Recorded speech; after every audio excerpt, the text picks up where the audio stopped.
Iniciando aqui mais um Thread Talk, agora para retomarmos uma questão que já havia sido anteriormente abordada, só que agora com uma devida profundidade, não é?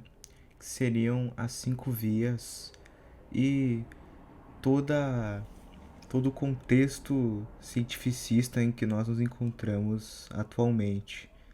Afinal, as cinco vias deixaram de ser o melhor argumento por algum fator empirista, alguma inovação tecnológica, científica? Isso que veremos aqui.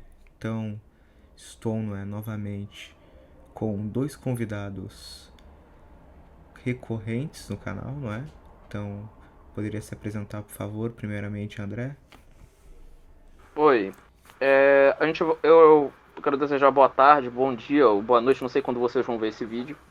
Mas a intenção do vídeo é demonstrar como as cinco vias ainda valem bastante para os dias de hoje e como elas são essenciais nesse mundo que a gente está vivendo hoje, marcado por um tecnicismo, por um cientificismo cego.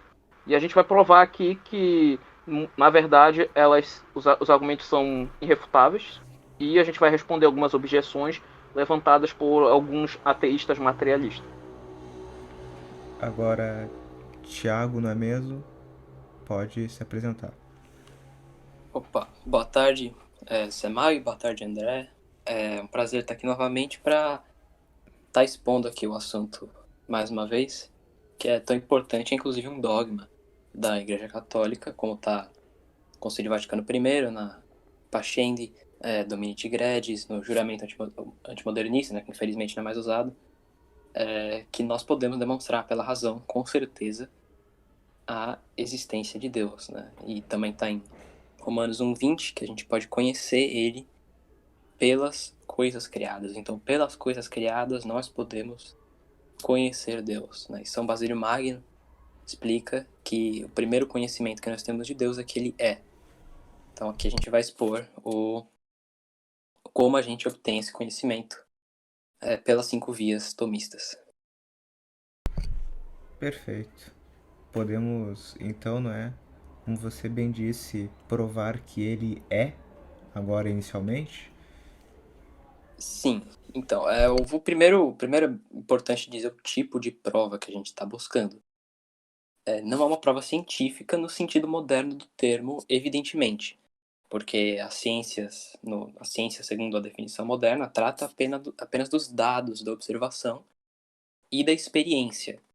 Ela atinge apenas a camada mais superficial do ser.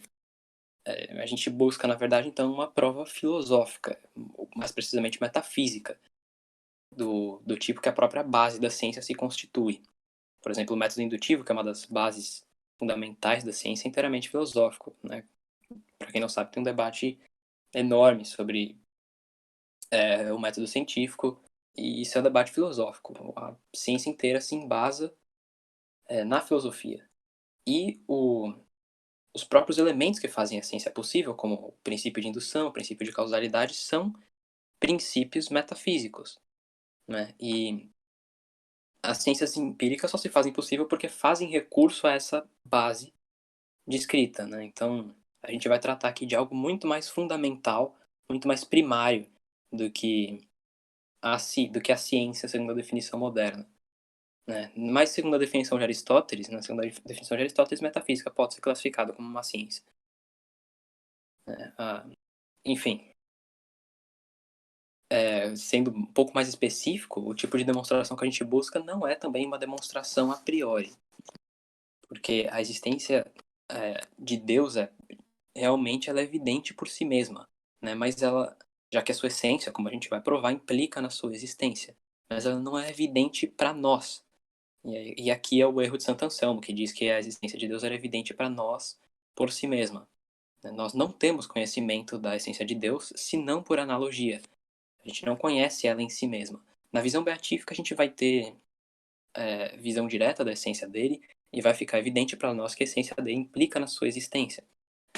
Mas, por enquanto, a gente só obtém conhecimento de sua essência por analogia.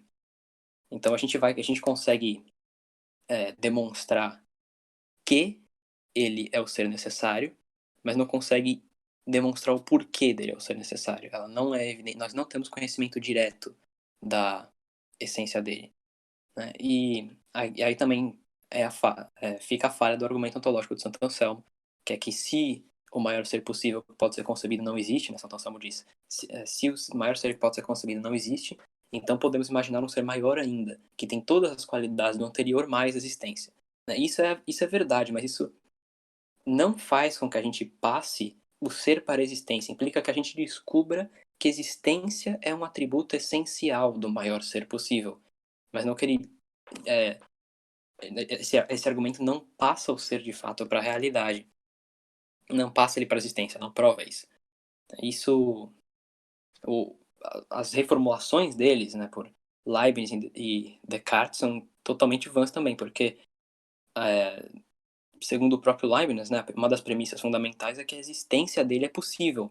E isso não pode ser demonstrado a prioristicamente. O que a gente pode provar é que as objeções trazidas à existência dele não provam que é impossível que ele exista. Mas não é possível provar a prioristicamente que de fato é possível. Certo? Da mesma forma que a gente pode provar que a Trindade não contém contradição, mas a gente não pode provar ela em si, a gente não pode provar que é possível a prioristicamente, a gente não pode provar que é possível, mas a gente pode provar que que as objeções trazidas não trazem uma contradição interna, certo? Por isso que a prova é então a posteriori, como a maioria dos tomistas reconhecem, a gente não prova a existência dele a prioristicamente, a gente prova a posteriori. Em ambas as formas de demonstração, tanto a priori quanto a posteriori, a gente parte do mais conhecido para o menos conhecido. Na demonstração a priori, no entanto, a gente tem também a razão do porquê, mas na demonstração a posteriori, a gente só tem a razão de que. A gente demonstra que, não demonstra o porquê. Então, nas 5 vias, a gente vai, novamente, né, deduzir que Deus é um ser necessário, que ele não poderia não ser, mas nós não vamos ver o porquê dessa conclusão estar necessariamente inclusa no sujeito. Não nos ficará evidente que aquele ser, a essência dele, não poderia não ser. Né? Isso daí é algo que só fica evidente na visão beatífica.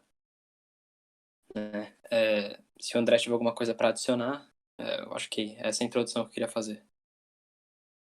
Bom, queria só destacar o seguinte, é importante a gente até falar disso, que é muito engraçado quando a gente discute com ateus e materialistas, eles chegam pra gente, a ciência está mostrando que seu Deus não existe.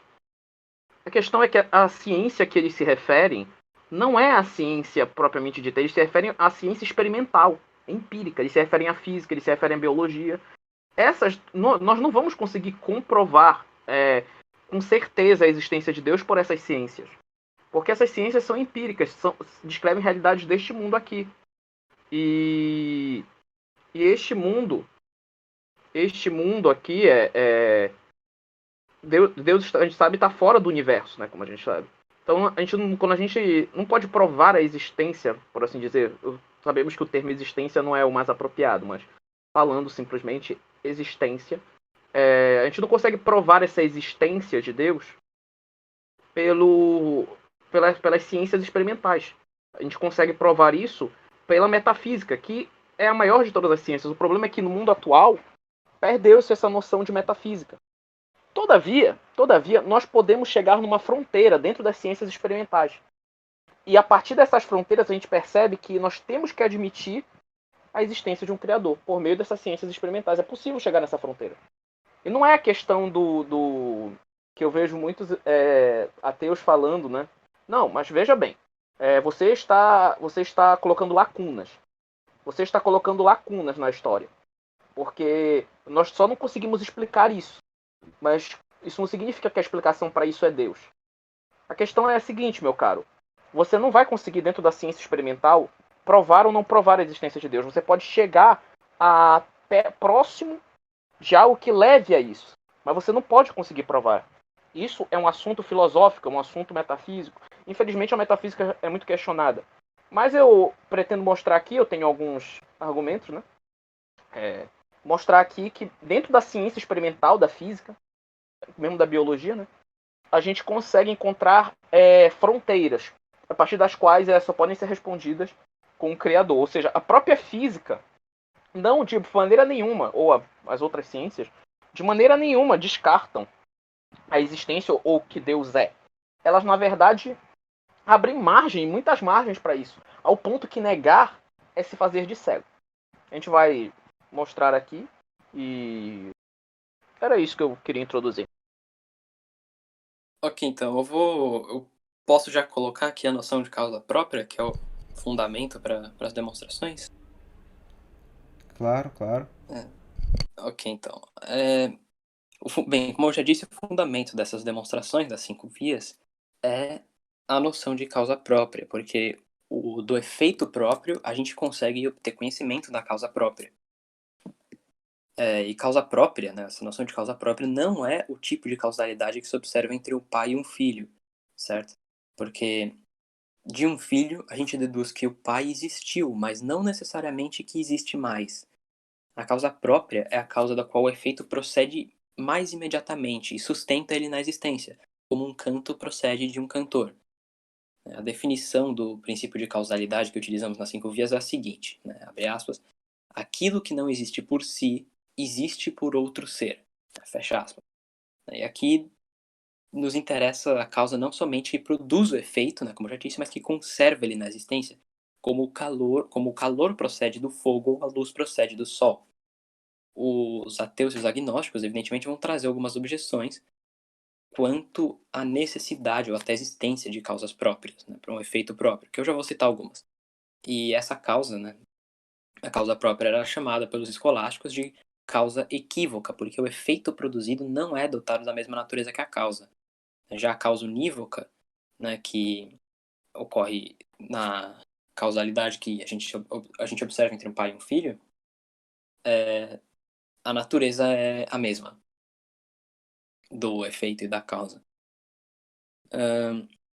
Causas unívocas, que não são não são causas próprias, não fazem parte de nenhuma das 5 vias. Nenhuma das 5 vias depende da noção de causa unívoca, de causas acidentais, né? Causas que não são próprias. Né? Até porque, como diz São Tomás de Aquino, nessas causas que são acidentalmente subordinadas, cuja relação se dá no tempo, não é ilógico que procedamos ao infinito. A gente não consegue provar com a razão que a gente não pode proceder assim ao infinito. Né? São Tomás dizia que a gente não consegue demonstrar que essa sequência, a gente não consegue demonstrar que é falso que essa sequência é infinita a parte ante, mas não é a parte post, né? Então que a gente consegue chegar no que ela é infinita para trás, mas não é infinita para frente, certo? E nas causas cuja relação depende do tempo, segundo São Tomás, né? A gente então não conseguiria demonstrar a existência de Deus, né? de um criador, de um primeiro motor. Ele reconhece isso na Suma Teológica Prima Pars, questão 46, artigo 2. E o próprio Aristóteles, que foi quem descobriu, por exemplo, a primeira via, cria que o próprio mundo era temporalmente infinito, a parte antes, né, para trás, temporalmente para trás. Portanto, nenhuma das 5 vias depende de maneira alguma do início do universo. Nenhuma delas depende da criação do universo. E isso é o ponto que a maioria das pessoas entende errado, certo? Inclusive o professor Orlando Fedeli, né, que é por quem eu tenho grande admiração, ele explica errado a primeira via, porque ele falha ao compreender que as 5 vias tratam de causas próprias, elas não retrocedem no tempo, né? Elas tratam de causas essencialmente subordinadas, como eu já expliquei, como a luz procede do fogo, como a voz procede de um cantor, enfim. É nesses tipos de causas que as 5 vias dependem. E assim, e partindo das causas próprias observadas nos seres, a gente pode retroceder logicamente, não temporalmente, não cronologicamente, até uma primeira causa, até um primeiro motor. E note que em causas essencialmente subordinadas, nós não podemos proceder infinitamente sem chegar a um mais fundamental, um primeiro, por assim dizer. A razão é bem simples. Caso houvesse uma série infinita de causas essencialmente subordinadas, todas elas se classificariam como recipientes da existência de alguma qualidade, dependendo da via utilizada, mas nenhum se classificaria como aquele que dá.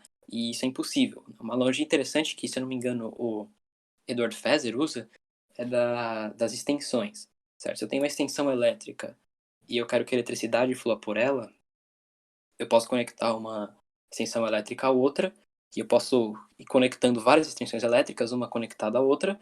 Se eu não conectar a uma fonte que vai proporcionar essa corrente elétrica, nunca vai ter corrente elétrica fluindo pela extensão elétrica que eu quero.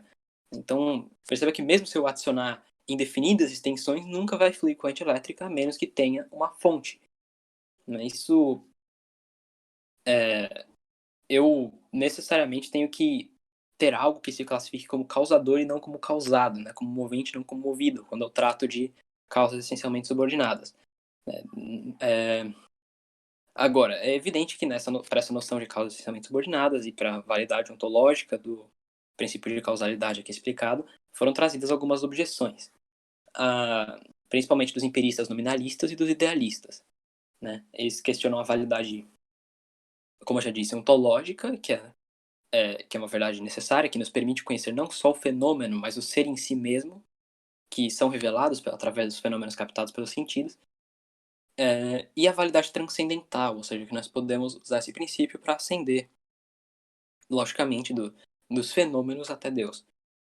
A objeção empirista, que é mais comum, né, foi criada por Hume, que ele escreve em obras como Investigação do Conhecimento Humano e Tratado da Natureza Humana, e depois foi adotada por outros empiristas como John Stuart Mill, né, em sua lógica, Herbert Spencer, William James, e depois até alguns positivistas vão adotar essas objeções. Né, e essa objeção, ela foi, né, o André, não sei se o André sabe disso, ela foi recentemente utilizada por um youtuber famoso americano, que é ortodoxo, né, entre aspas, que pretendia refutar 5 vias. Né? O André sabe quem é esse. Né? Sim, conheço bastante ele. Os vídeos dele são mais ou menos a mesma coisa. Né? Eu já falei isso pra ele. Na primeira hora de vídeo, ele fica se orgulhando, assim, né? Fui tomista por 10 anos, não sei o que. Isso é o que ele alega. Eu particularmente duvido muito que ele tenha sido por mais de um ano. Porque se ele foi, ele é uma das pessoas mais incompetentes que já existiram. E se não foi, ele é um mentiroso. Porque apesar dele se dizer um tomista por 10 anos, ele não sabia que nenhuma das 5 vias dependia do início do universo.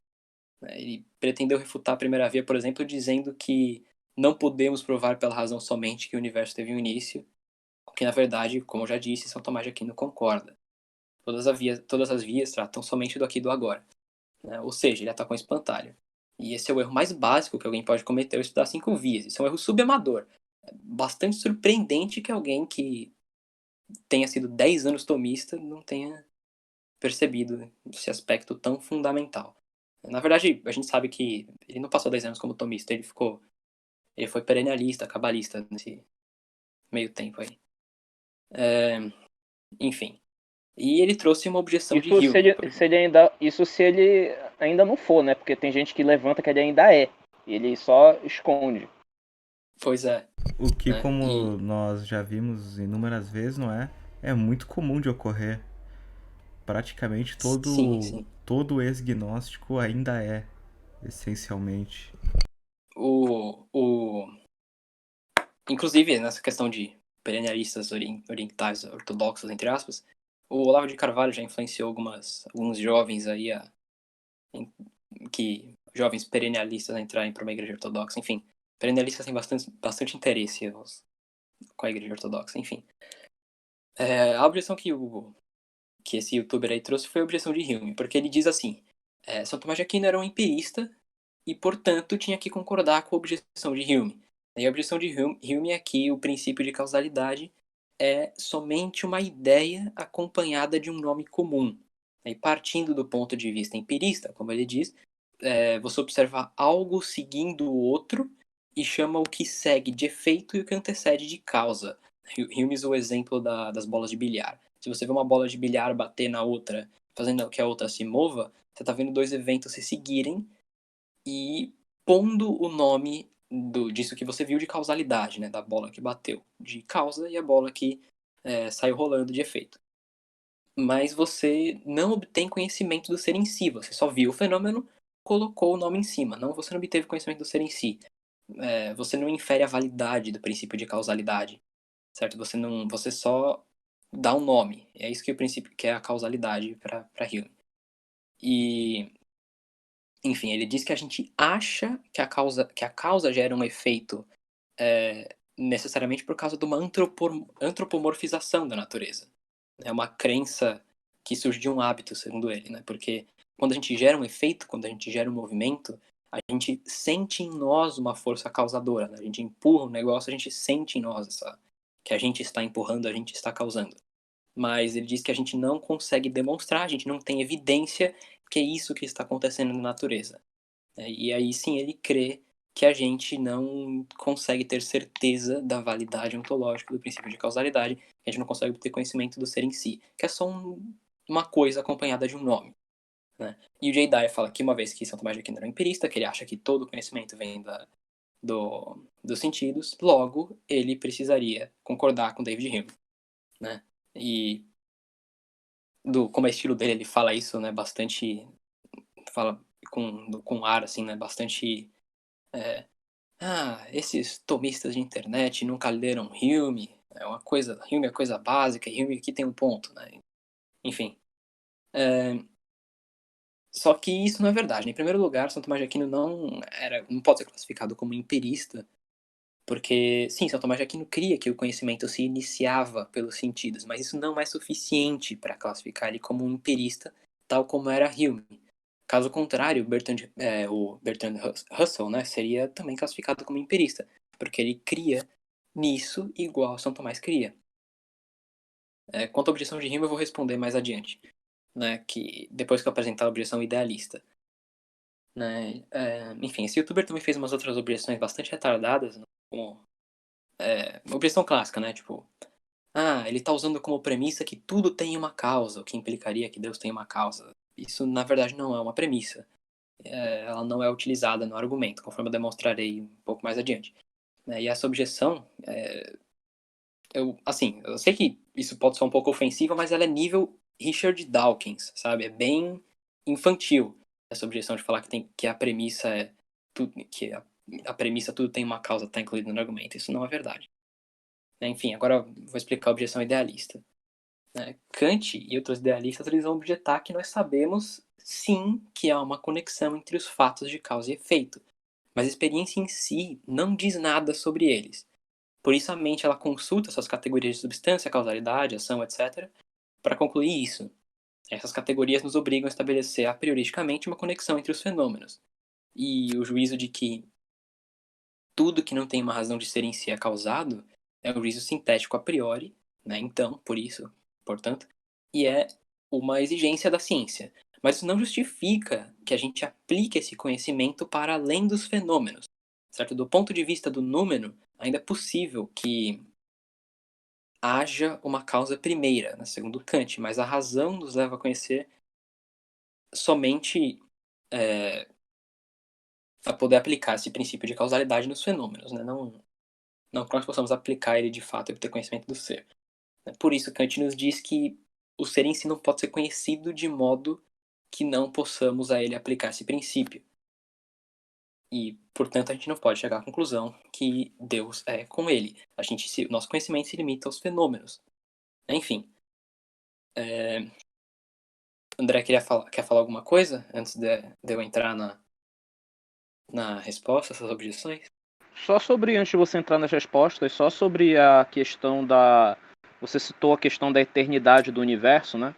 É uma questão. É importante a gente destacar alguns pontos interessantes que eu quero anotar.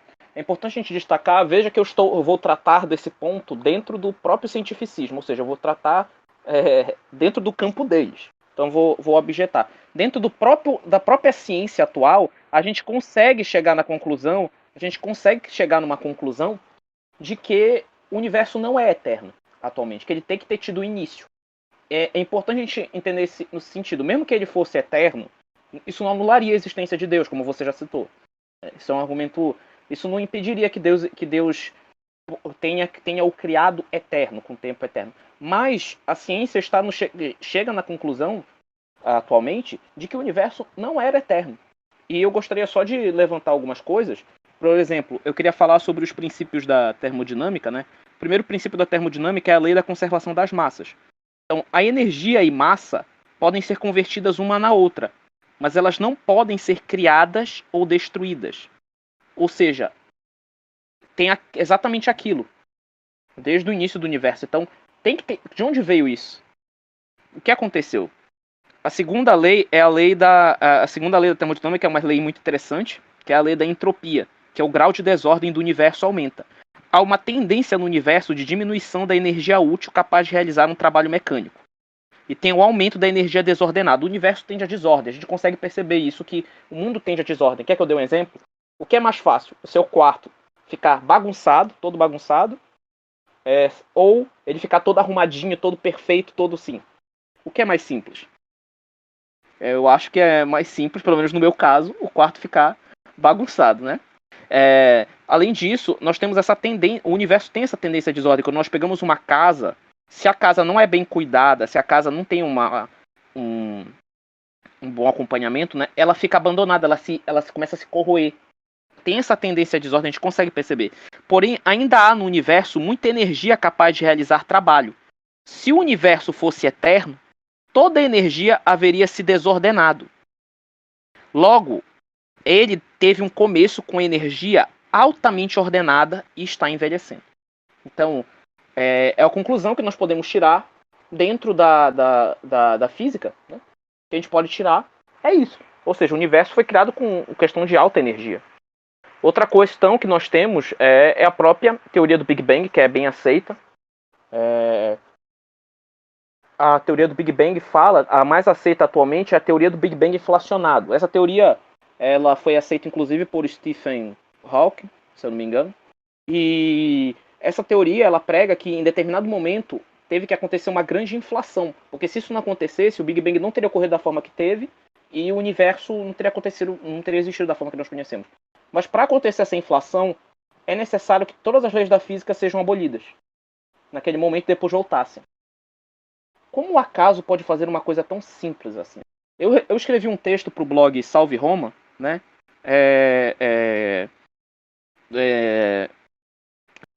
Chamado Big Bang, a relatividade e a criação. Quem quiser pode dar uma conferida. No qual eu falo como esse relato do Big Bang inflacionado se encaixa perfeitamente dentro do contexto da criação católica, cristã, né? Encaixa como uma luva.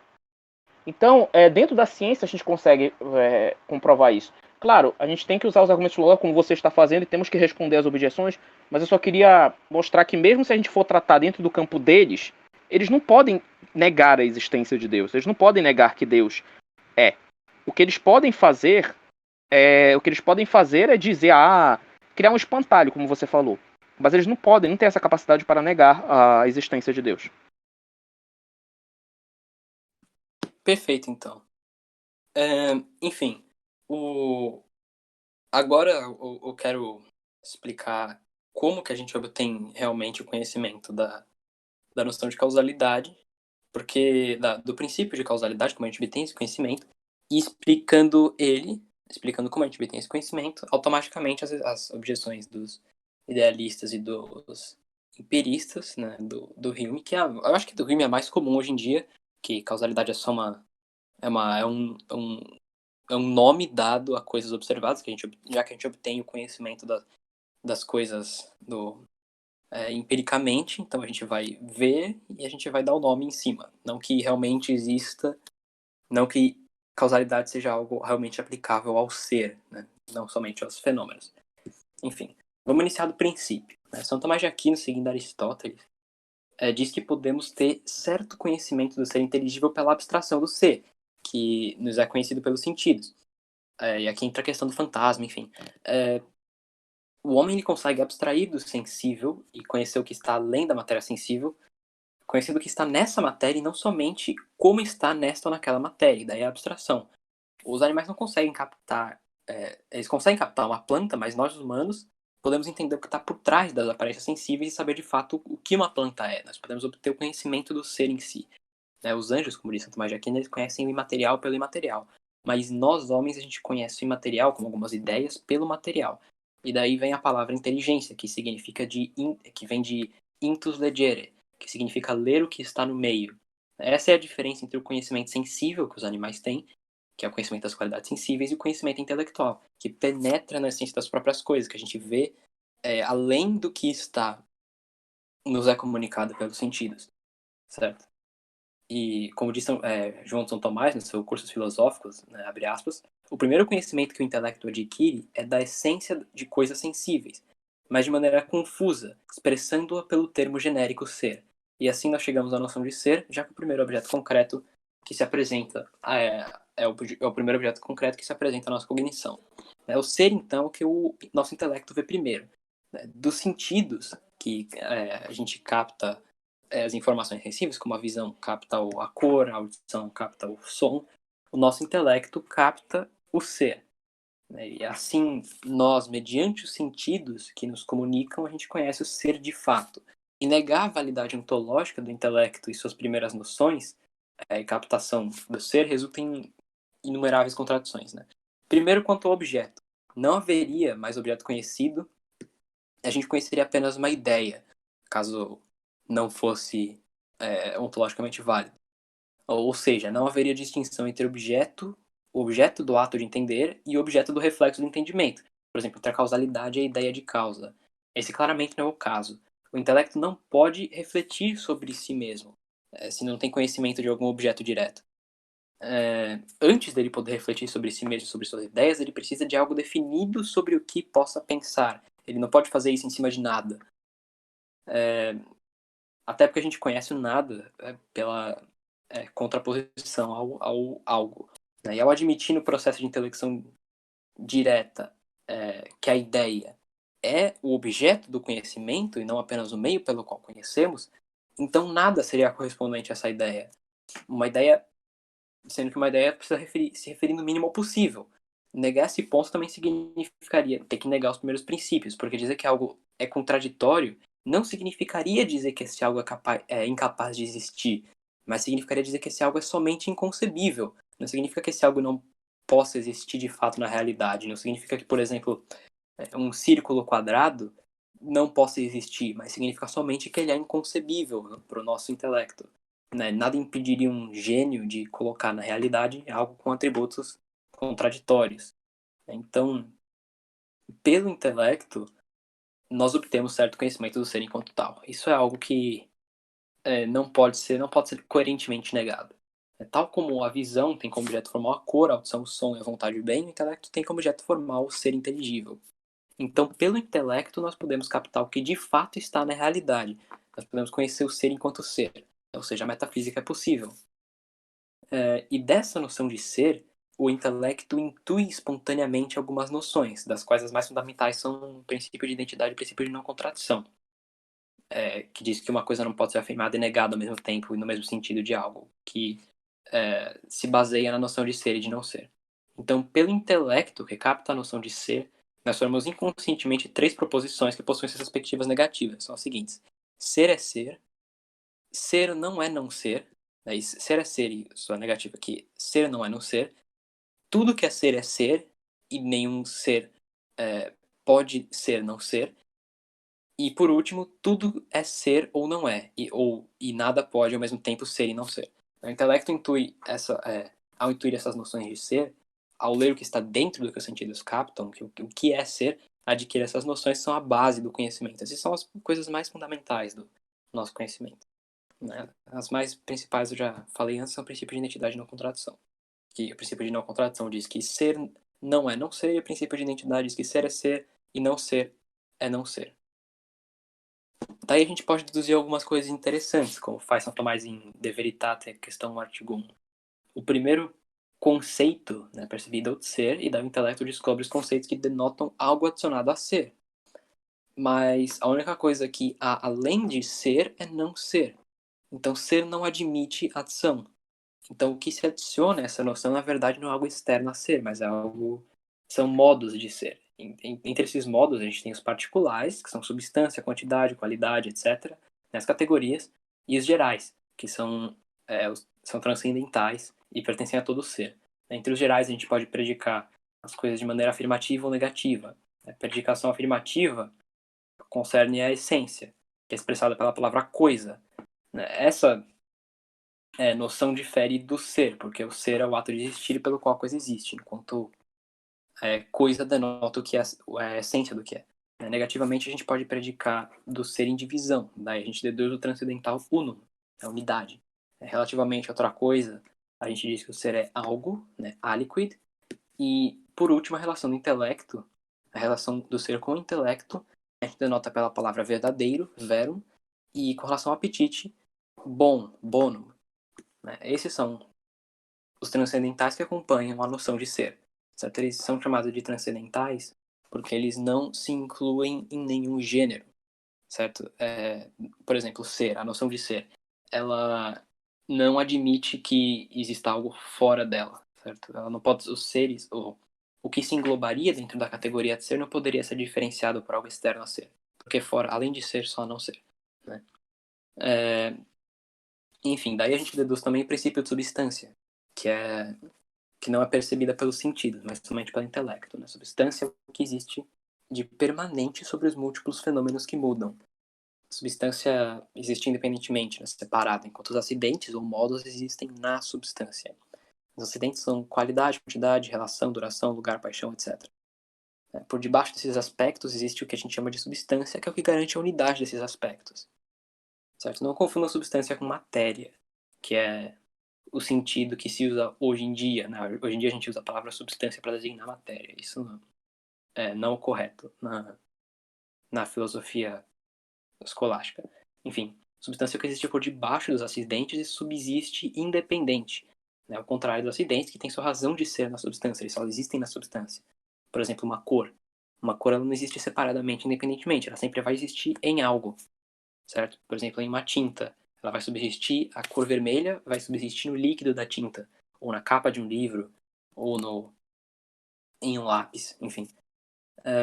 Outro princípio aprendido rapidamente, né, pelo intelecto, intuitivamente, é o princípio de razão suficiente, que é definido como todo ser tem uma razão suficiente em si mesmo, ou em outro ser, para ser o que é.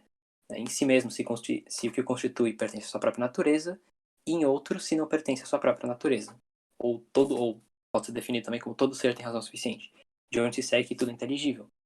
Essa razão suficiente pode ser tanto intrínseca quanto extrínseca. Quanto à intrínseca, ela é óbvia. É uma simples determinação do princípio de identidade que já foi explicado anteriormente. Ele simplesmente diz respeito àquilo que constitui algo de certa natureza. Por exemplo, que um círculo possui em si mesmo aquilo que faz ele ser um círculo e não um quadrado. Mas a razão suficiente também pode ser extrínseca, e a essa razão suficiente extrínseca a gente dá o nome de causa eficiente. Eu vou desenvolver melhor esse ponto. Pelo princípio de identidade, todo ser é constituído de sua própria natureza específica, ou seja, um círculo ou um círculo. Daí se deriva a negativa, que algo não pode ser e não ser no mesmo aspecto, ao mesmo tempo, por exemplo. Algo não pode ser círculo e quadrado. Mas se isso é uma contradição, não é uma contradição dizer que algo pode ser um círculo e ser vermelho, porque são atributos de uma ordem diferente. Vermelho não é algo da natureza do quadrado. Então, aquilo que é predicado de um ser sem pertencer à sua natureza não tem razão de ser nessa mesma coisa. Elementos que são diferentes em si não se coadunam por si para formar uma unidade. Eles não são unidos ou mutuamente predicados. Daí, como diz Santo Tomás de Aquino na Suma contra os Gentios 2,15, abre aspas, tudo o que a algo convém, não segundo sua natureza, por alguma causa lhe convém, porque o que não convém por causa é primário e imediato. Fecha aspas. O princípio de razão suficiente extrínseco também é evidente. E assim não pode ser deduzido por uma demonstração direta, mas pode ser referido ao princípio de identidade por uma demonstração indireta. Negá-lo seria afirmar que algo é contingente, né, para demonstrar que ele não pode ser negado, a gente vai reduzir isso a um absurdo, né? A gente vai usar o método de redução ao absurdo.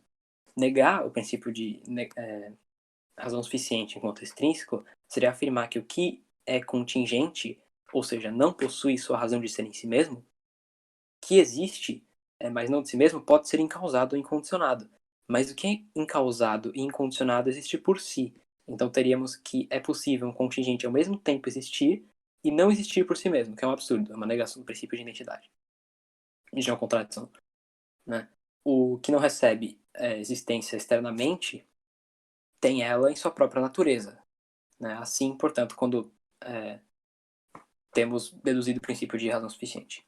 E a razão suficiente externa, né, uma razão suficiente externa de algo, a gente dá o nome de causa eficiente, ou somente de causa.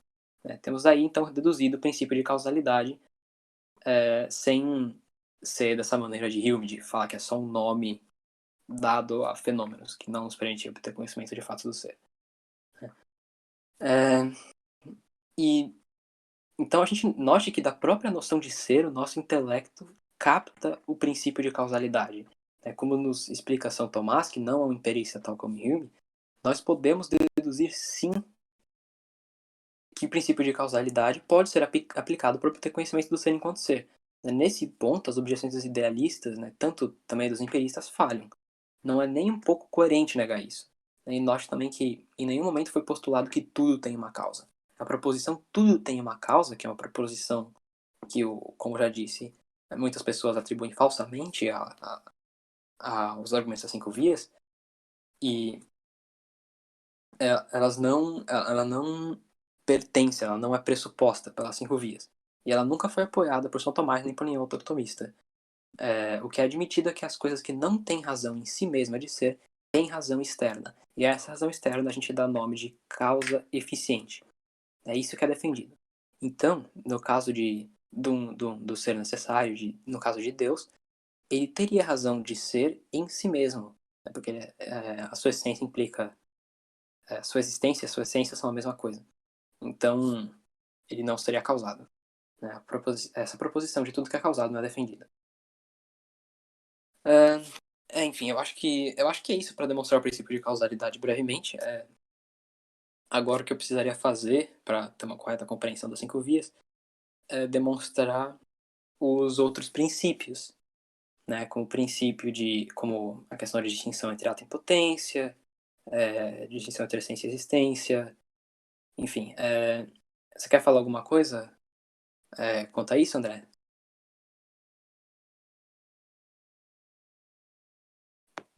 André? O microfone estava desligado.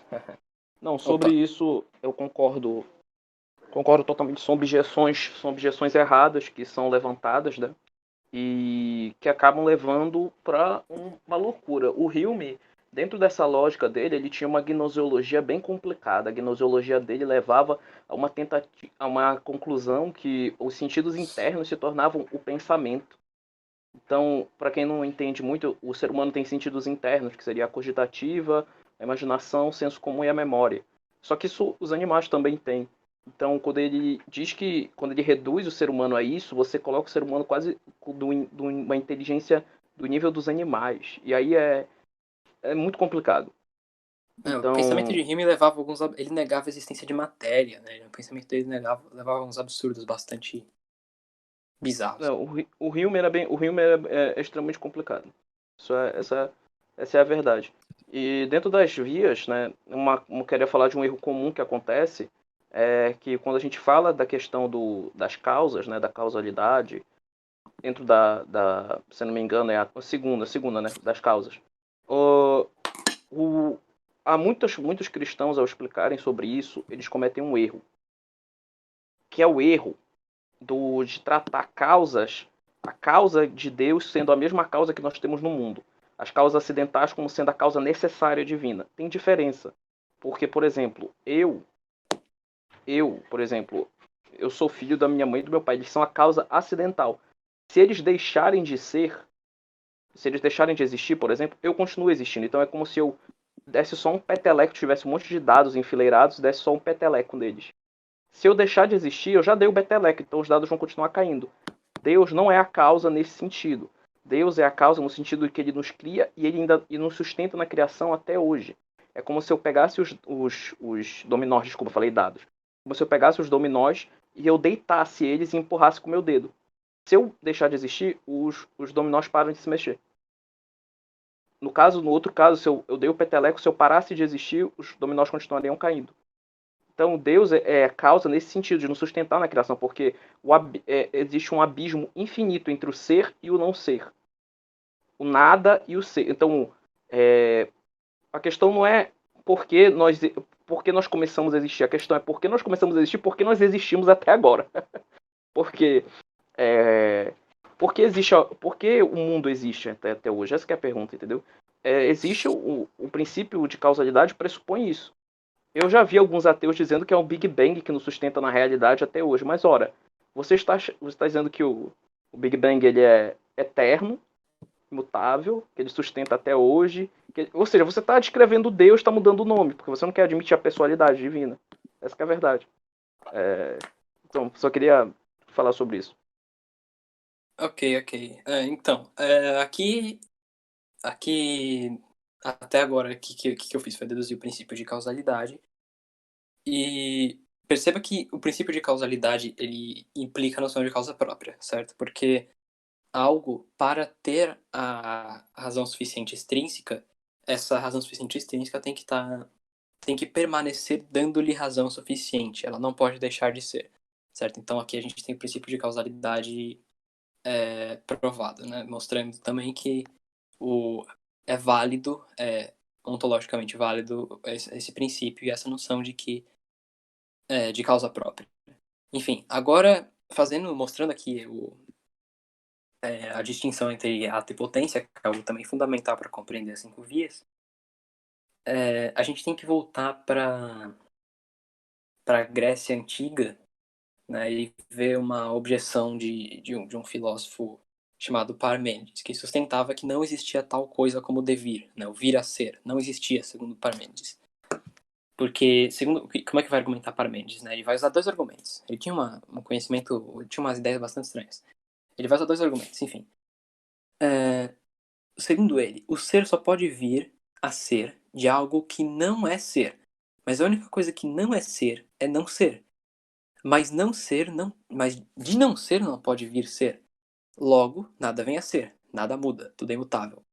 E além disso, ele também dizia que tudo é uma única coisa, tudo é um único ser. Porque se houvesse mais de um ser, este segundo ser teria que ter algo que o outro ser não tem. Né? Por exemplo, como a gente diferencia 2 livros pela cor da capa, por exemplo, como a gente diferencia 2 maçãs pelo seu formato. E mesmo se forem 2 maçãs idênticas, visualmente idênticas, a gente diferencia elas falando porque uma possui uma matéria que a outra não possui. Mas se a gente pensar em termos de ser, um ser teria que ter algo que o outro ser não tem. Mas o que existe além de ser? Não ser, somente. Então o outro ser teria que ter mais não ser do que o outro, o que é absurdo e contraditório. Então só existe um ser. Então aí o Parmênides ele deduzia que tudo é uma única coisa, tudo é um ser imutável. Isso parece ridículo porque os nossos sentidos falam o contrário. Existe mais de um ser e as coisas mudam. Mas se você confrontasse Parmênides na Grécia Antiga, ele provavelmente te responderia alguma coisa do tipo: ok, você confia no seu intelecto ou nos seus sentidos agora. Então, aí o Parmênides sustentava que existe uma contradição entre o intelecto e os sentidos. Platão tentou responder essa objeção, mas a resposta mais convincente só veio a essas objeções, né? só veio a surgir com Aristóteles. Né? Quanto ao primeiro argumento, Aristóteles diz que, de fato, o devir não parte do ser, mas também não parte de um nada puro. Ele parte de uma potência, que é um meio entre o ato, que já existe, e o absoluto nada. Né? Uma estátua, por exemplo, vem de um tronco de madeira que possui uma real potência para se tornar uma estátua em ato.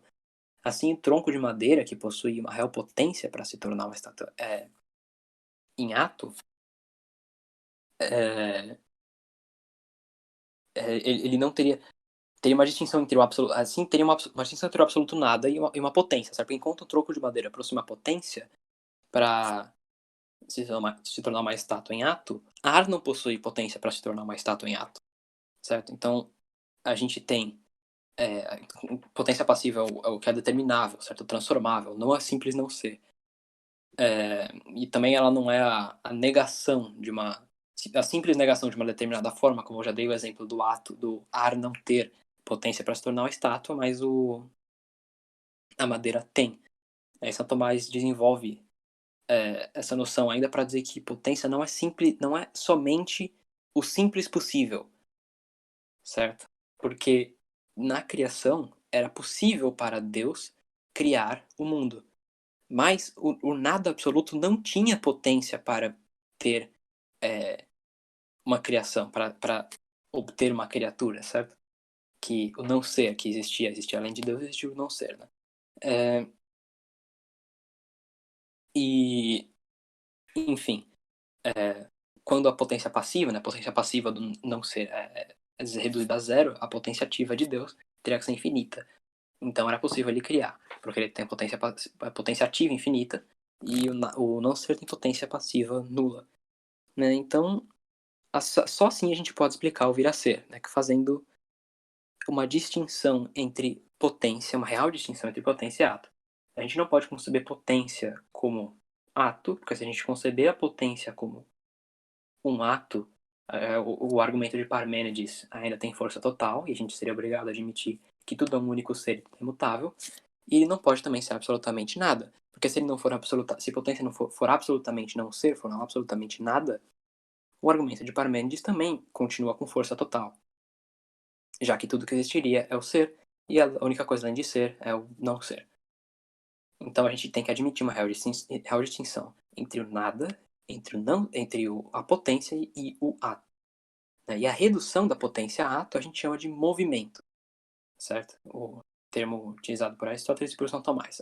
Não é movimento, não compreende apenas movimento local, que é sair de um ponto A e ir para um ponto B distinto no espaço. Ela compreende qualquer redução de uma potência a ato. Por exemplo, esculpir uma estátua seria movimento. Né? E com essa distinção a gente também consegue solucionar o segundo argumento de Parmênides e provar a multiplicidade de atos. Porque quando o que estava em potência é reduzido a ato, ainda existe uma real potência permeando esse ato, que funciona como o recipiente do ato. Quando temos uma madeira que em ato foi feita uma estátua, a tal madeira ainda possui a capacidade de perder sua forma e deixar de ser uma estátua. Mas enquanto a forma permanece na estátua, a tal estátua é limitada por essa potência. Certo? Ela é delimitada, o ato é delimitado por essa potência. Agora, né, então, portanto, vendo o ato limitado pela potência, a gente pode admitir a multiplicidade, porque o que limita o ato não é um nada, não é um simples não ser, mas também não é algo que já está em ato, é a potência. A potência limita o ato e, portanto, a gente pode admitir a multiplicidade das coisas, solucionando o segundo argumento de Parmênides. Outra coisa que também decorre disso daí rapidamente é a distinção entre matéria e forma. Né, sendo a matéria a potência pura que é capaz de receber o ato, né, e como fica evidente quando a gente considera mudanças substanciais, mas essa distinção não é necessária para compreender as 5 vias. Então que a gente já nota que a distinção entre potência e ato não é algo arbitrário, é algo realmente necessário. A gente precisa admitir necessariamente uma real distinção entre potência e ato para que os argumentos, para que a gente não tenha que admitir uma contradição entre os sentidos e o intelecto, coisa que ninguém admite. Né? É mais simples você admitir a distinção entre potência, ato e nada, e admitir uma coerência entre o intelecto e os sentidos. Seria absurdo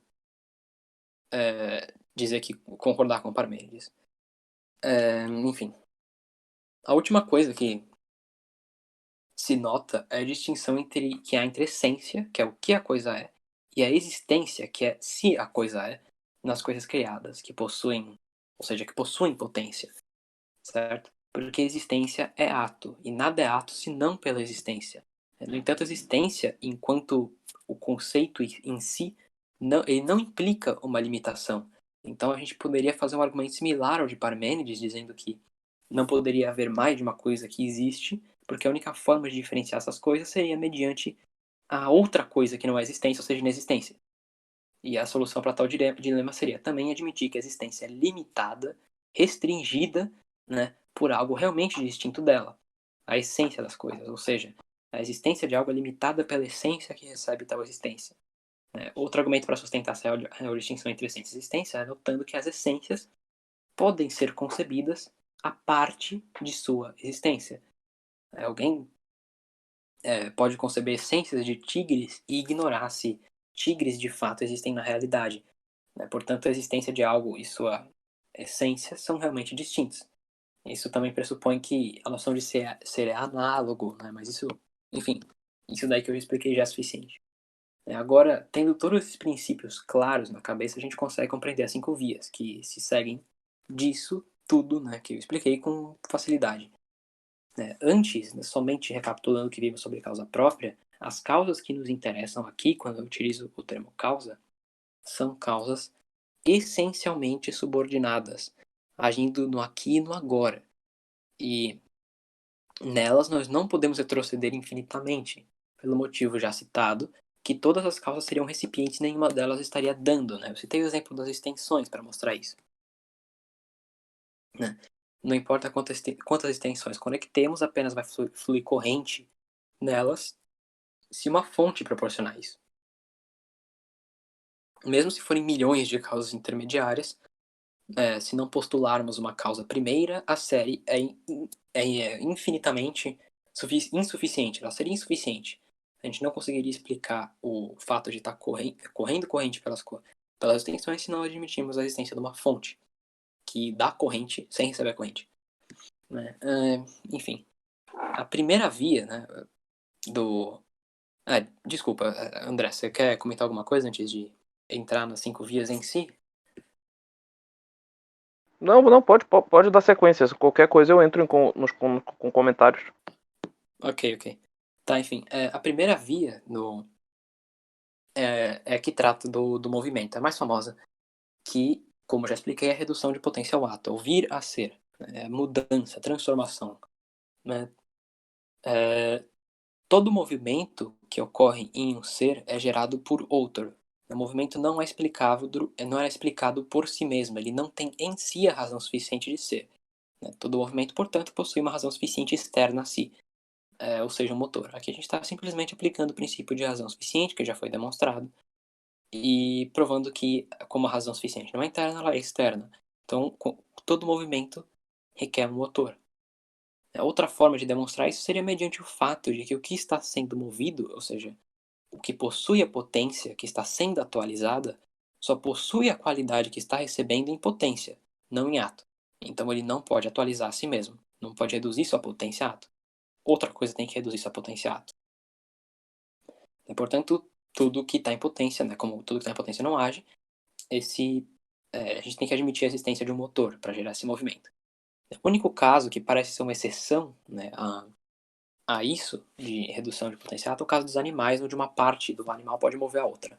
Mas isso não nos põe problema algum, porque ainda assim temos algo em ato, ou seja, uma parte do animal, reduzindo uma potência, ou seja, uma outra parte do animal, que está em outra parte do animal, essa potência, a ato. Em última análise, na verdade, os animais eles são movidos por suas almas, que por serem infinitas remetem-se a ordens ainda maiores, e assim prossegue criando uma cadeia até chegar a Deus. Mas enfim, vamos seguir com o raciocínio geral. Todo vir a ser, então, requer um motor, como eu provei. E tal motor ou é movido por outro ou não é. Ou a ação de tal motor é igual à sua essência ou é distinta dela. Se esse motor não for movido por outro, então tal ação, a sua ação é igual a ele mesmo. Então a gente chega a um motor imóvel. Mas se essa ação desse motor não for igual a ele mesmo, ou seja, ele é movido por outro. Dizemos isso porque quando a gente não é sua ação, então tal ação teve um início no tempo, mas esse tipo de ação não tem razão suficiente em si. Então tem em outro, ou seja, enquanto um motor que possui ação distinta de si move movido, ele é ao mesmo tempo movido por outro. Então aqui a gente tem uma cadeia infinita de movimentos movidos, que como eu já expliquei antes, é impossível. A gente tem ou essa cadeia infinita, ou a gente chega à conclusão que existe um movente que não é movido, que não tem sua ação distinta de si, de modo que não requer um motor anterior. Esse é é o primeiro motor imóvel, né? No primeiro em sentido mais fundamental, não temporal. Então, que a gente conclui com a primeira via, né? Note ainda que essa questão de movimento pode ser aplicada ao movimento, tanto ao movimento físico, né, como um exemplo utilizado pelo Garrigou-Lagrange, né, em duas de suas obras. Ele usa esse exemplo bastante recorrentemente. É um homem que segura uma âncora, que ele está levantando uma âncora, né, que está sendo segurado por um barco, que é segurado pelo mar, que é segurado pela terra, que é segurado na sua órbita pelo Sol, etc. Enfim, a gente tem uma cadeia de coisas essencialmente subordinadas. Se eu suprimir a existência se eu suprimir o homem ser movido pelo barco, do homem estar sendo segurado acima do nível da terra pelo barco, se eu suprimir esse fato, então a âncora não pode estar sendo segurada pelo homem que está sendo segurado pelo barco.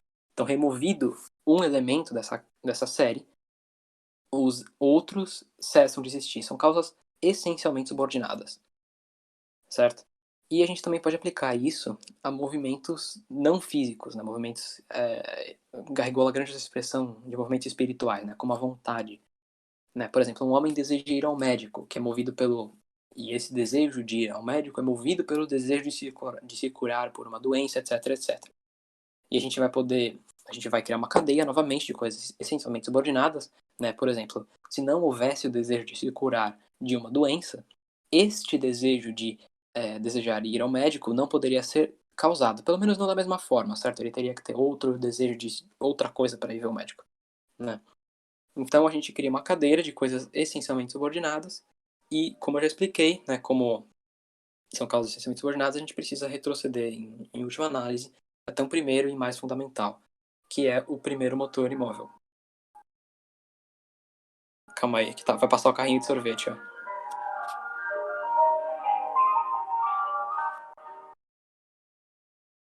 Pronto. Esse aí é o momento do vídeo. Esse aí é o momento do vídeo que a gente vai colocar uma tela cinza assim para Sim, para claro. falar. Eu só queria antes de você prosseguir, eu queria só falar sobre uma coisa que eu acabei me fugindo, que é um princípio que está muito em voga atualmente na física, né? Que é o chamado princípio antrópico. O que acontece? Os cientistas começaram a descobrir coisas que são as coincidências antrópicas. Ou seja, as condições de vida aqui na Terra são extremamente específicas. A força gravitacional, a força eletromagnética tem um valor certo, a distância da Terra para o Sol é a certa. Tem um justo equilíbrio, como se o universo tivesse sido feito para nós, para que nós existíssemos, entende? Claro que tem muitos cientistas que usam esse princípio de forma equivocada, vão viajar, mas o que eu quero destacar disso é que existe essas chamadas coincidências antrópicas mostram como se realmente a vida tivesse sido realmente feita, ajustada para que o ser humano existisse, coisa que nós não verificamos em outros planetas do universo que tem condições de vida desfavoráveis, seja por alguns fatores, falam muito de alguns fatores, por exemplo, alguns não tem atmosfera, não tem uma estrela como o Sol, não tem, e por aí vai. Então é interessante como existe esse ajuste fino das leis da natureza, sabe, das constantes, das constantes que tem na natureza. É uma ordenação que nós temos. A gente vai falar mais um pouco disso quando você for tratar da quinta via. Beleza, então. Então, essa foi a primeira via, né, que todo o movimento em si no universo pressupõe um movente que não é movido, né? Então, guardem essa informação que depois a gente vai deduzir atributos das 5 vias, depois que eu explicar as outras. A segunda via, né, indo para a segunda via, ela parte não do movimento das mudanças que ocorrem no mundo, mas das causas eficientes, né, dos quais dependem seres como plantas e animais. Né? Ou seja, essa prova não interessa o devir, não interessa o vir a ser, mas interessa o ser em si, que é o término do devir, e que nos leva a admitir uma causa eficiente primeira.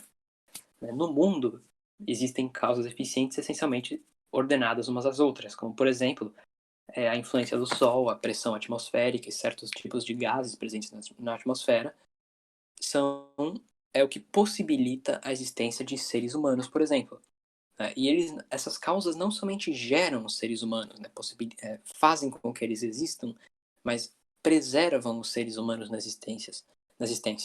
Se eu suprimir a existência por exemplo, do Sol, os seres humanos não existiriam, certo? Se o Sol não houvesse existido, se o Sol não existisse, os seres humanos também não existiriam. Essas causas que, quando se suprime uma, outra cessa de existir automaticamente, são causas essencialmente subordinadas. E observando, né, a existência dessas causas essencialmente subordinadas, isso implicaria um ser fundamental que não depende de causas externas, né? Por um lado, né, um ser não pode se causar, né, e por outro, a gente não pode proceder indefinidamente na série de causas essencialmente subordinadas. Por isso a gente chega em um ser incausado que não recebe ser de ninguém, mas é ele mesmo ser e ser em si mesmo, que é o fundamento que dá ser a tudo, certo? Enfim, essa é a segunda via, que pode ser explicada de maneira mais simples, onde a gente nota que os seres, né, que não possuem, a existência dos seres não possuem razão suficiente interna em si mesma, elas têm razão suficiente externa, os seres possuem causas eficientes, e as cadeias de causas eficientes não podem ser infinitas, porque se elas não houvesse um princípio suficiente, um que causa os seres, mas não é causado, a gente obteria uma contradição, certo? Então a gente chega na conclusão de uma causa primeira, que é ser em si mesmo, e que é o fundamento que dá ser às coisas. Enfim, essa é a segunda via.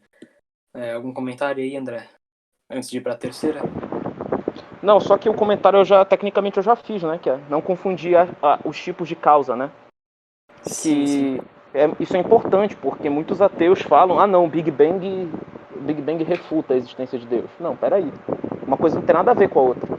Big Bang é uma Exato. causa, o Big Bang seria uma causa acidental. É Exato. totalmente diferente. A origem do universo não tem nada a ver com as 5 vias. Não, é totalmente Exatamente. relevante. Tanto é Exatamente. que o Big Bang ele não nega a criação ex nihilo, né, a partir do nada. Sim.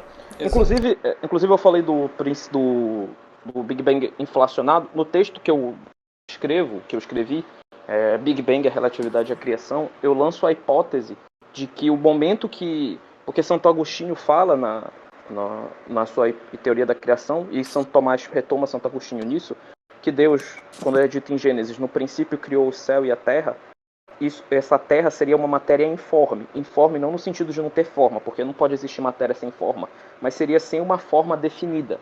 E aí teve um momento que foi o momento do faça-se luz, que foi o momento que teve a especificação.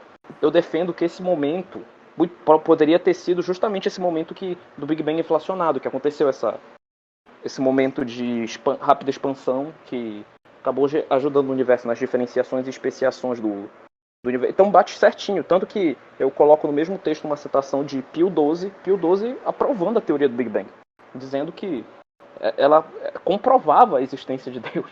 Então, os ateus têm uma bomba relógio embaixo. Quando defendem essa teoria para tentar negar Deus, eles estão caindo num erro, se refutando a si mesmo. Big Bang que foi proposto por um padre católico, né? É sempre importante lembrar isso.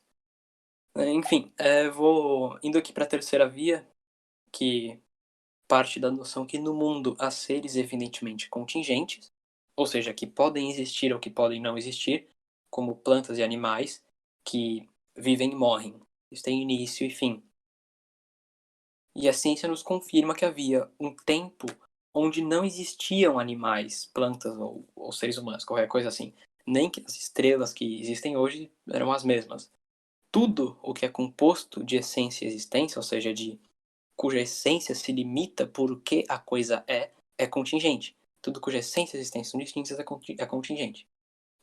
A gente deduziu a distinção entre essência e existência um pouco antes.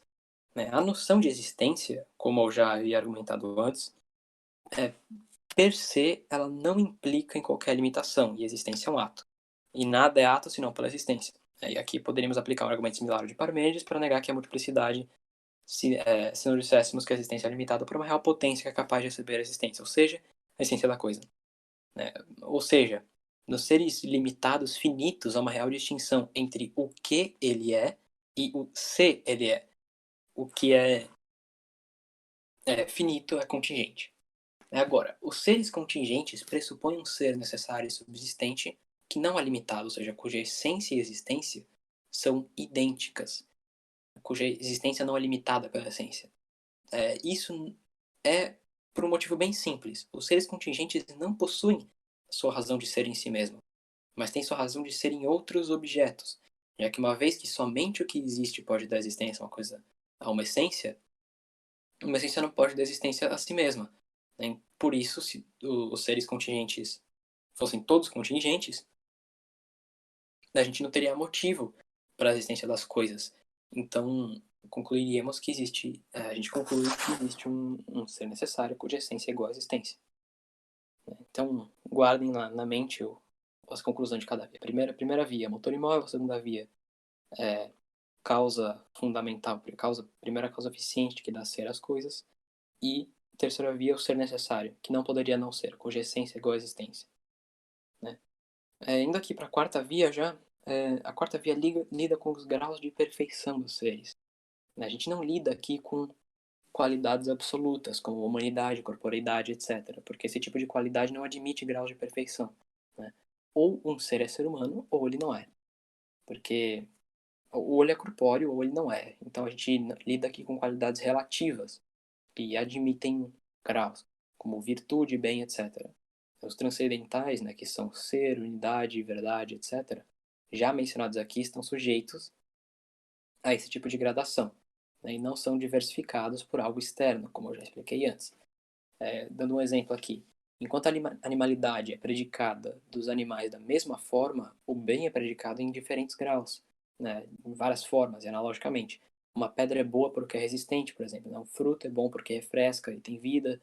O professor é bom porque tem capacidade de transmitir bastante conhecimento, etc.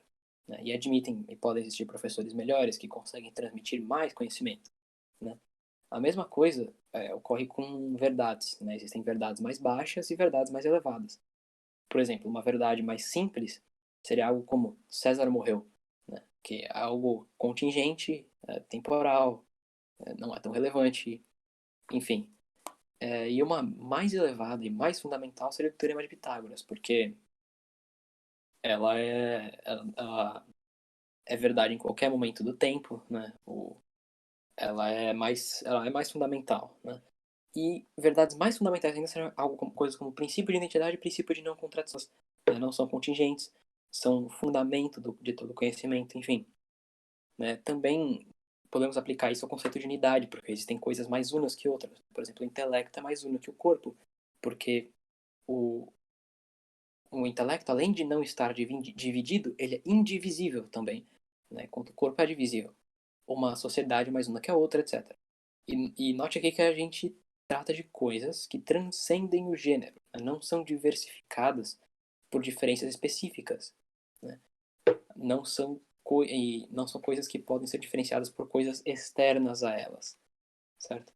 E uma nota aqui é que não tratamos, não estamos incluindo aqui qualidades como fedor e claridade, que são predicadas de coisas corpóreas, que, como já vimos, é uma qualidade absoluta, e qualidades incluídas em gêneros, certo? A gente trata de coisas que não são assim, como já expliquei, verdade, bondade, etc. Agora, essas qualidades não são possuídas pelos seres que a possuem, os seres finitos que as possuem, por si mesmas. Por exemplo, um ser que possui bondade imperfeita não possui essa qualidade de si mesmo. Porque se a bondade que ele tem não fosse obtida de outro, a limitação dessa bondade teria que ocorrer por si mesma, né? Já que os transcendentais estão além dos gêneros e não podem ser diversificados por diferenças específicas. Mas, ao mesmo tempo, essa qualidade não poderia, por si mesma, ser diversificada, ser limitada, porque esses conceitos por si mesmos não implicam em limitação.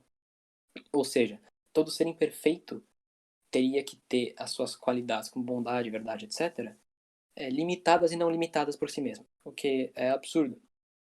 Então, a gente conclui daí que o ser imperfeito recebe não possuem as suas perfeições por direito, ou seja, eles possuem de outro, né? por serem compostos, eles possuem essas qualidades de outro. Enfim, né? Por isso, a gente precisa admitir um ser que não possui essas qualidades limitadas, porque se ele possuísse essas qualidades de maneira limitada, ele não possuiria por direito próprio. Então a gente precisa admitir a existência de um ser que é maximamente bom, maximamente verdadeiro, maximamente ser, maximamente belo, maximamente uno, etc. Essa é a quarta via. A quinta via parte da ordem que existe no universo. Né? O André já deu um comentário breve com relação a isso, né? Vou só complementar aqui. A gente nota que existe na natureza seres que não são dotados de inteligência e agem para um fim particular. Isso pode se aplicar desde o fato de um coração agir para bombear sangue até os olhos agirem para enxergar algo. Né? E coisas como pedras seguirem a lei da gravidade ou planetas moverem-se em suas órbitas, sujeitando-se à lei da gravidade, enfim. Essa ordem é claramente observável e ela é presumida pela ciência. Se você negar essa ordem, você nega a possibilidade de ciência. Quando se descobre, por exemplo, as leis da física, a gente presume que o universo tem um comportamento regular. Ou quando se descobre as leis da química, se presume a regularidade do universo. Mesma coisa com leis da biologia, etc. Então, negar essa primeira premissa é algo totalmente absurdo. Agora, se não houvesse um ser responsável pelo direcionamento das coisas aos seus fins, a gente não poderia assumir as coisas se comportando de maneira regular, pelo simples motivo de que as leis da natureza não são necessárias. Não é inconcebível um universo completamente desordenado e caótico, onde as coisas mais básicas, como o princípio de inércia, não existem. Essas coisas existem. Né? Elas existem e, apesar de não possuírem a razão de ser em si mesmas. Então a gente precisa buscar a razão de ser dessas coisas em algo externo a elas, algo acima dessas leis, dotado de inteligência para que possa direcionar as coisas a seus fins. Certo? E algo agente ainda por cima. Esse algo precisa ter a capacidade de agir para enforçar essas leis, para garantir que elas se cumpram. Né? Então, enfim, essa é a quinta via. A gente presume um ser ordenador, inteligente e agente. Essas são as 5 vias. Agora, eu vou dar espaço aqui para o André comentar alguma coisa e só para finalizar depois eu vou comentar o ponto de culminação, onde as 5 vias culminam. Perfeito. Então, só comentando primeiro dessa quinta via. Eu acho engraçado que hoje em dia a gente está numa busca desesperada por vidas fora do planeta. É interessante, né? Perguntaram uma vez pro Carl Sagan, aquele ateu famoso, por que procurar tanto vidas fora da Terra? E ele disse, para que eles nos ensinem como viver. É incrível que alguém que veio de fora da Terra, Nosso Senhor Jesus Cristo, já ensinou como viver e eles não escutam. Né? É interessante esse argumento. Mas é interessante essa busca por vidas fora da Terra, e eu acho engraçado que é o seguinte, se por acaso a gente chegasse em Marte e verificasse uma flecha, verificasse um computador, verificasse, não sei, algumas inscrições, algumas letras, ou então sem computador, e sem só algumas inscrições e algumas letras. A primeira coisa que iam dizer é a comprovação da evolução, nós temos vida fora da Terra, são alienígenas, não sei o quê. Nem pensariam em outras possibilidades, já tira que foi um ser inteligente que fez aquilo, porque aquilo tem uma ordenação. Uma linguagem é uma coisa ordenada, uma coisa que só inteligências podem fazer. Flechas também são coisas que só inteligências podem fazer. Ora, a gente vê o universo tão ordenado, tão perfeito, ao ponto de que a vida humana não existiria se não fosse em condições tão específicas para a existência da vida humana. Com tantas leis ordenadas, feitas, simétricas, e dizem que não, que foi obra do acaso, que foi uma explosão amorfa que criou. É interessante a visão desses ateus, né? Parece que é seletivo. Eu creio que muitos deles não percebem sobre isso. E é interessante a gente falar também sobre a questão das leis, né? Que o universo ele reflete o Criador. Faz sentido o universo ter começado de forma bem simples, menor que a cabeça de um alfinete, mas com potencial para ser tudo que existe materialmente, e depois tenha se expandido revelando a beleza que continha. Podemos ver isso até mesmo na física, né? As leis da gravidade e da inércia. a gravidade parece forçar os corpos a se unirem, enquanto a inércia os força a se separarem. Se a gente analisar sobre essa ótica para a criação, veremos que a gravidade representa a simplicidade divina, porque nós sabemos que Deus é simples, Deus é o amor, Ele é a misericórdia, Ele é a justiça. Então ele é tudo, ele é essas... Ele não tem uma distinção entre essência e ser, né? E então ele é um ser simples. E aí a gente vê que a gravidade representa a simplicidade, o estado contraído inicial do universo, onde todas as coisas estavam concentradas em um único ponto. E a inércia representa a demonstração de suas qualidades, a diversificação das suas qualidades, pois se o universo tivesse se mantido contraído e simples, as criaturas não poderiam observar suas belezas. Assim, a gravidade e a inércia demonstram que o universo, semelhante ao Criador, é simples e abundante de beleza, ou seja, nós conseguimos verificar Deus tem em si todas as perfeições que nós conhecemos existem em Deus num grau elevadíssimo. Então, a inércia ela representa as qualidades divinas. Por quê? Porque nós conseguimos, por uma distinção, nós distinguimos virtualmente o amor e a misericórdia. Mas o amor, a misericórdia, a justiça, eles existem plenamente em Deus, de forma perfeita em Deus. Eles existem em Deus. Só que nós distinguimos porque pela nossa inteligência, é uma distinção virtual. Então, a inércia, ela representa que a gravidade, ela representa a simplicidade, que seria o universo contraído, né, inicial. E a inércia representa a demonstração dessas qualidades que existem no único ser simples, Deus. Então, o universo, semelhante ao seu Criador, é simples e abundante de beleza. Essa é a conclusão que nós podemos tirar se pegarmos a questão da teoria do Big Bang. Então, encaixa-se de uma forma extremamente perfeita, né? É bem interessante. E assim,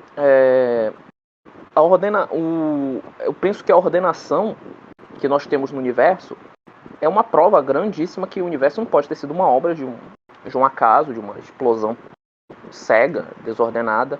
Eu penso que isso demonstra de forma clara, e a própria física e a própria biologia não apontam necessariamente para Deus, porque, como eu disse, a ciência não comprova a existência de Deus. Ela não pode comprovar a existência de Deus, mas ela pode chegar numa fronteira, que é uma fronteira que nós só temos como explicar admitindo a existência de um Criador pessoal, que é justamente Deus. Tanto é verdade que o senhor Richard Dawkins, né, famoso ateu, ele admite a possibilidade de, vendo a complexidade do DNA, que foi coisas que nós não falamos aqui, a complexidade do corpo humano, biológica, que são coisas que existem, né? Eu pessoalmente faço medicina, é uma coisa fantástica. Quando você estuda o corpo humano, você vê a ordem do ser humano, é uma coisa de outro mundo, é fantástico. Se uma proteína fosse por exemplo, a cascata de coagulação, são várias sequências que, se uma só não acontecesse, o ser humano não conseguiria coagular direito. E acontece em questão de segundos. As sequências de DNA, as proteínas, tudo é muito bem ordenado no corpo. Então, isso é uma coisa fantástica.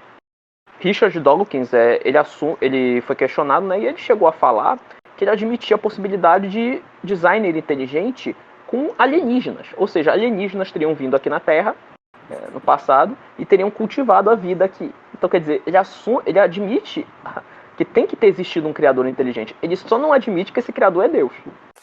Esse que é o problema deles. Eles não admitem que esse criador é Deus. Então, a gente pode... Tem vários erros dessa hipótese. Quer dizer, você apenas tira a origem da vida de um lugar para tentar explicar de outra forma. Mas continua o problema primeiro, que é todo o universo tem uma ordenação, como se o ser humano tivesse sido ordenado para o ser humano.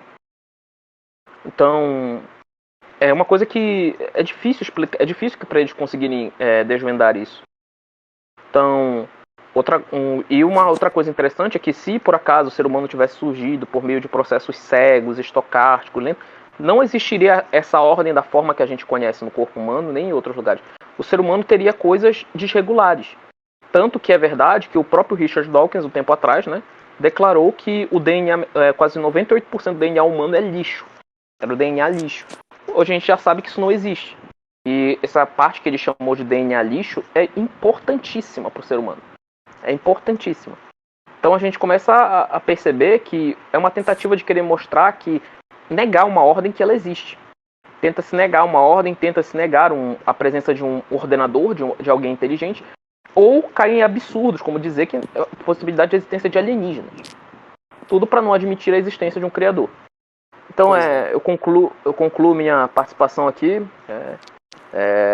Passo pro Thiago para ele concluir. Espero que algum ateu que esteja assistindo esse vídeo se consiga perceber a falsidade dessas ideias e possa ver que existe só um Criador, que é o Deus que criou os céus e a terra e que se revelou à Santa Igreja Católica. Isso aí. Então, só para concluir aqui, né? A quinta via, da ordem presente no universo, ela também, ela se aplica, ela é uma via bastante geral, ela pode ser aplicada desde coisas como, pode ser aplicada em qualquer uma das ciências, né? Desde como química, física, biologia, né? Como eu já expliquei, física também, eu acho a aplicação dela na física a mais convincente, né? Porque as leis da física não têm razão de ser em si mesmas, elas requerem um ser externo para que elas sejam aplicadas, né? Enfim, qual o ponto de culminação dessas 5 vias? Só para concluir o assunto. A resposta mais comum dada entre os tomistas é que é o ser subsistente por si mesmo, né? O primeiro motor, ele culmina no ser subsistente por si mesmo, porque o ser que move sem ser movido, ele deve ser a sua própria atividade, certo? Para que ele não precise ser movido para poder mover, né? Porque se ele não fosse sua própria atividade, sua atividade seria distinta dele, enfim, ela teria um início e tal. Enfim. Então ele precisa ser sua própria atividade. Mas o modo de atividade segue o modo de ser. Então, ele além de ser a sua própria atividade, ele precisa ser o seu próprio ser. Ou seja, ele é subsistente. A causa primeira, a causa primeira, né, do segundo da via, como eu já expliquei, ela culmina no ser em si mesmo, ou seja, ele é subsistente. O ser necessário, cuja essência é igual à existência, implica no ser subsistente. O ser maximamente perfeito, ele não pode participar da existência, ou seja, ele é a sua existência, ou seja, ele é subsistente. E o ordenador, ele não é direcionado, ele não tem fim em outras coisas senão em si mesmo, ou seja, ele é subsistente. E a esse ser subsistente, a gente dá o nome de Deus, certo? A gente deduz dele várias propriedades. A gente pode deduzir, por exemplo, a unidade dele. A existência de Deus não é parte da sua essência, porque ele não pode ser composto. Se ele fosse composto, ele entre essência, como por exemplo, se a essência dele fosse existência mais alguma coisa, ele não seria subsistente por si mesmo. Ele dependeria de suas partes para ser o que ele é, certo? Então, a sua essência, a totalidade da sua existência é essência. A totalidade da sua essência é existência. Não, peraí, Thiago, Agora, isso aí tá equivocado, mano. Deus é essência e energia, cara. Eu vi já. justo. Não, mas é verdade isso. É justamente é interessante isso. É justamente esse o problema que o padre Martin Juge denuncia no Gregório de Palamas. Essa é justamente essa composição em Deus. Você vê que quebra a própria realidade divina. O próprio ser de Deus. Exato. Então, enfim, a totalidade da essência dele, a existência e a essência deles coincidem, são idênticas, e se houvesse outro ser cuja essência é idêntica à existência, eles não teria algo para diferenciar esses dois seres, não existiria algo, né, que os diferenciasse, não existiria algo externo a eles para os diferenciar, certo? Teria que ter algo que que teria que ter algo que não fosse existência para os diferenciar, que é absurdo. Então existe um só ser subsistente por si mesmo. A gente também deduz que ele é imutável, como é evidente, né, do que eu já falei, e que ele é dotado de todas as perfeições em máximo grau e ilimitadamente, como eu já expliquei, né? Existência, ser, bondade, verdade, etc. Enfim, tá aí, né? É isso aí. Acredito que é isso. Só uma objeção que é muito comum com relação à primeira via que as pessoas elas vão buscar eventos incausados na física quântica, né? Eventos que não possuem causa própria na física quântica, eventos muito mal compreendidos, que nós não compreendemos direito, eles vão buscar ali e falar, isso daqui parece que é algo incausado, etc, etc, que não possui causa própria, etc, etc, enfim. O que precisa ser respondido a isso é o seguinte, o Edward Feather ele tem vários trabalhos com relação a esse tipo de coisa, mas enfim, o que precisa ser respondido é o seguinte: nós deduzimos de leis da lógica infalíveis, né, a gente passa do princípio de identidade, princípio de substância, razão suficiente, princípio de causalidade, a distinção entre ato e potência, a gente deduziu o princípio de causalidade de leis infalíveis da lógica. A gente deduziu isso daí como regra geral. E como regra geral, isso não deve comportar exceções. Então, mesmo se na física quântica existirem eventos físicos que não são fisicamente causados, se a gente mostrar, coisa que não aconteceu, que na física quântica existem eventos que não possuem causas físicas, pelo princípio geral estabelecido, nós devemos concluir que a causa desses eventos é não física, certo? Porque pelo princípio estabelecido, que a gente deduziu, que não comporta exceções,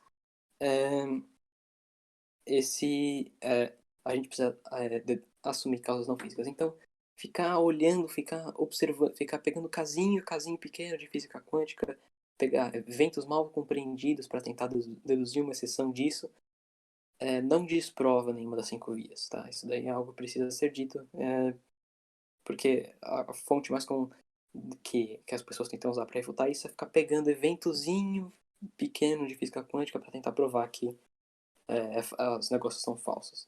Enfim, eu acho que é isso que eu tinha para falar, e pode encerrar isso, Mag. Então, muito obrigado por terem vindo aqui, não é? Expor novamente as 5 vias, refutando, como já havíamos dito no início, né? Esse pensamento que, na realidade, se nós formos ver, né, se me permitirem, antes de encerrar, que dá para resumir quase todas as tentativas de refutação das 5 vias por parte de uma incompreensão daqueles que tentam objetá-la, né? Afinal, a maioria, Dawkins, todos eles, quando tentam se arriscar, não acabam partindo sempre de uma premissa que não é aquela que São Tomás realmente defendia. Cara, eles conseguem ser refutados pelo William Lane Craig, cara. Então, Isso é um nível assim que... subterrâneo. Então, obrigado a todos que assistiram e até a próxima.